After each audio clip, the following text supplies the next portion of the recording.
Back to our channel. So today in this video we are going to discuss about how to qualify and repay automatically from sales and Square loans. So without wasting much of our time, let's get straight into the video.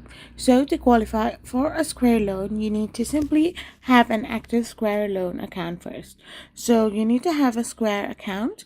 So once you go to your website or like app, you need to get signed in into your Square account.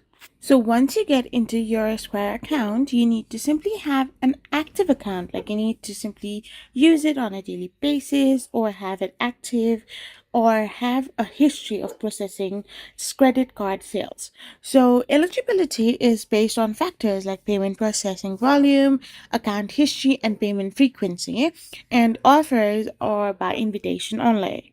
So repayment is automatic in Square loans and is calculated as a fixed percentage of your daily card sales, which adjusts the payment demand based on your cash flow.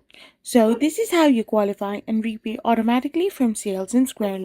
I hope you found this video helpful, so don't forget to hit that subscribe button and to give us a thumbs up. We will be back again with more informative videos. Thank you for watching.